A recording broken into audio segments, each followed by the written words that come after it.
All right, today we're diving into something huge. We're talking about a genuine power revolution.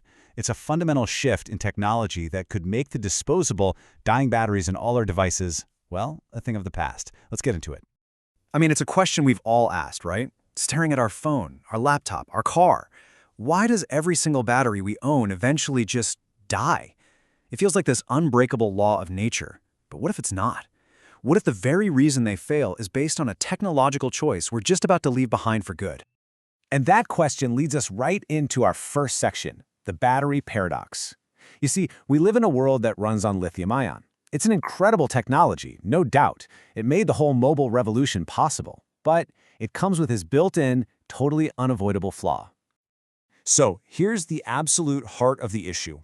Every lithium-ion battery you've ever used is basically a tiny chemical engine. And just like the engine in a car, every time you use it, every single time you charge it up and drain it down, those chemical reactions cause it to wear out, to degrade. That's not a bug, it's just how the chemistry works. But now, what if we could store energy, not with chemistry, but with pure physics? Imagine it like compressing a perfect metal spring. You can use it and release it over and over and over again with pretty much no wear at all. And that's the giant leap we're exploring today. We're talking about moving from a world of chemical degradation to a brand new physics-based revolution in how we store energy. So, let's meet the new challengers on the block.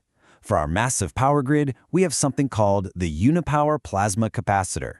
And for, well, everything that moves, there's the Solid-State Storage System, or SSSS. Now don't get bogged down by the fancy names. The only thing you need to remember is the one simple, powerful principle they share.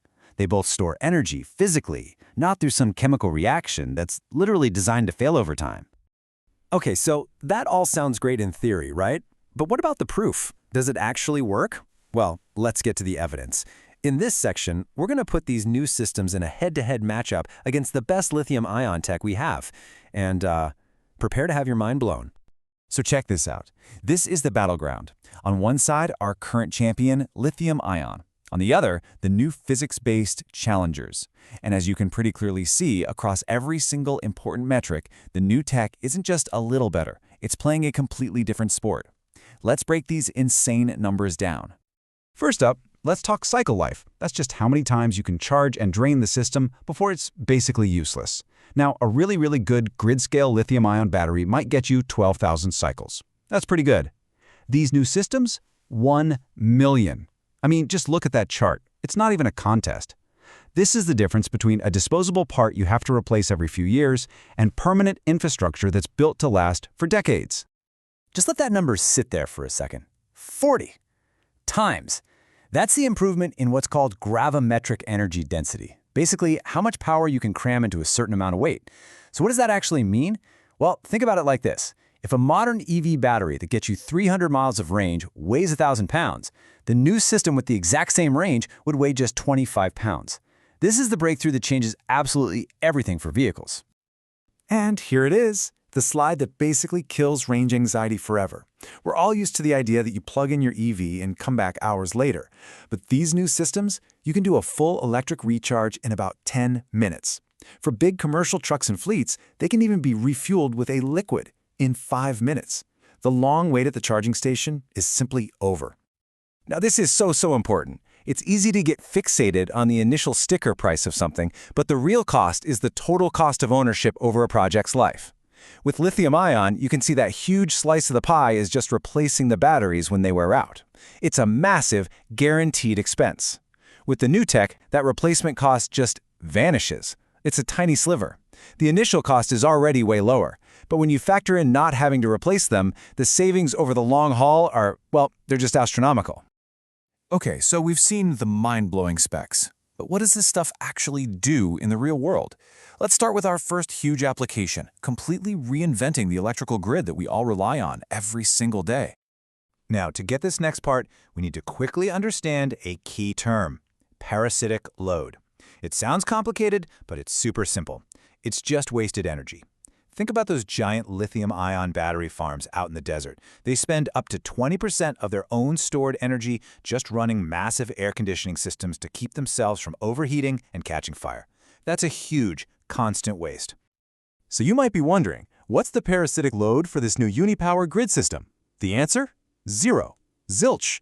Nada. It produces so little waste heat that a tiny integrated system actually harvests that heat to power its own computers and monitors for free. It needs zero external cooling.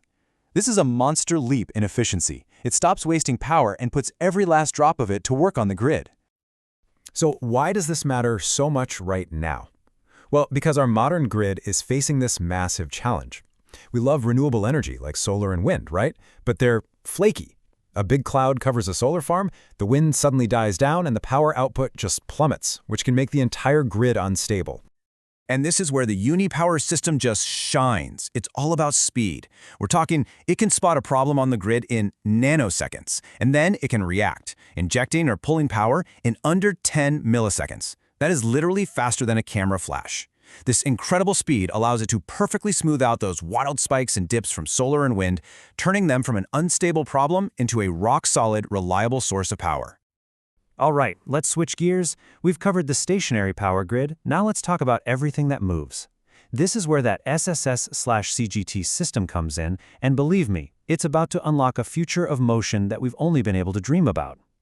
If you've ever looked into buying an EV or just followed the tech, you've run into this classic problem. You want more range? You need a bigger battery.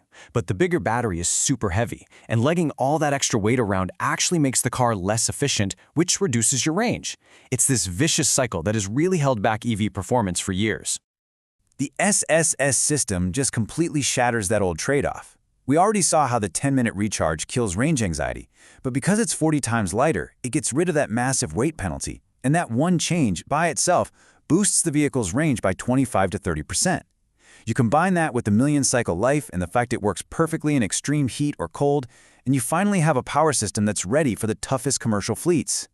And if you think that's cool for cars, wait till you see the impact on aviation. This is where things get really wild. The generator that pairs with this system is 13 times more power dense than the turbines used in aviation today. That massive weight savings means planes and drones can carry way more cargo or more fuel for much longer flights. And because it has no gearbox and needs basically zero maintenance, it gives you a level of reliability that is absolutely essential for things like cargo drones, UAVs, and the electric aircraft of the future. So, when you step back and you put all of this together, the insane durability, the game-changing performance, the incredible efficiency, it really starts to feel like we're standing on the edge of a completely new era. You might even call it an era of perpetual power. And that brings us right back to this central idea. The one thing I really want you to take away from all of this. We are fundamentally changing how we think about storing energy. We are moving away from these disposable chemical engines that are designed to wear out and be replaced, and we're building a new energy infrastructure based on the idea of permanent physical springs that basically never degrade. And that's the big question I want to leave you with. Just think about that for a second. Imagine a world where the things we depend on the most, our power grid, our transportation, our emergency systems, were no longer built with a planned expiration date. What could we build then? What would actually be possible if our most critical systems were finally, truly designed to last?